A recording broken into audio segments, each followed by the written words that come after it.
Time to check in with CoinDesk Global Policy and Regulation Managing Editor Nick Day, who's also the editor of CoinDesk's The State of Crypto newsletter. Hey there, Nick. What are you watching at the end of the week? Hey, good morning. I think one of the most interesting signals is actually CFTC Commissioner Dan Berkovitz announcing his departure in the middle of October. He will step down, leaving the CFTC with only two commissioners, Russ Benham, who is the acting chair, and Don Stump. And, for the first time in quite a while, I think it will be, a 2-0 majority for the Democrats on the commodities regulator. There's no quorum requirement, as far as I know, for commissioners, meaning if there are any priorities within, crypto or other subjects under the CFTC's purview, they can probably, take action pretty easily. So would President Biden have to appoint somebody that would be, so of course it's a 50-50 Senate with Vice President Harris being a tiebreaker, but do you suspect that he will, what kind of a candidate or what kind of a commissioner will he likely appoint? Would it be somebody, just to placate the Republicans on the Senate, or is it going to be somebody that says, well, hey, we got the plus one here, so why not take full advantage of what we can grab? Well, so legally, the CFTC commissioners have to be, I think there's a maximum limit for a single party of 3 individuals out of 5. So usually what happens is the minority party recommends, at least 2 of the commissioners' names, and it's, unless they're wholly unqualified, I think they usually get confirmed.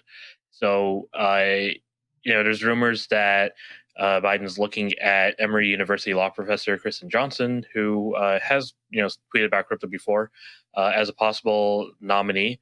And if he does tap her, I imagine that, there won't be any huge issues with getting her confirmed.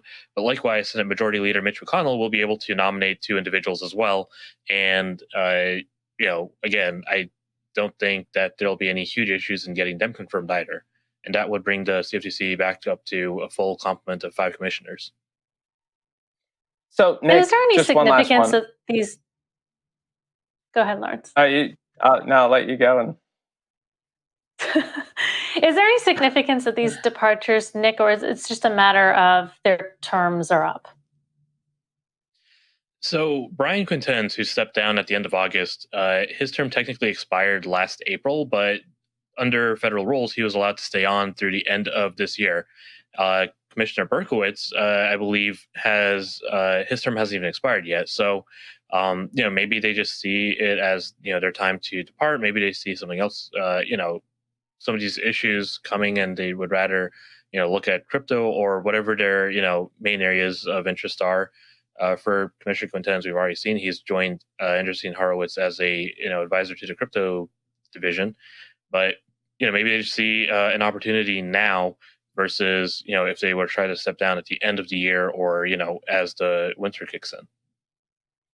So Nick, you can't you got to bring up the very funny tweet from Bennett Tomlin yesterday, just about how Tether can't reveal its chief investment officer. Kind of weird, isn't it?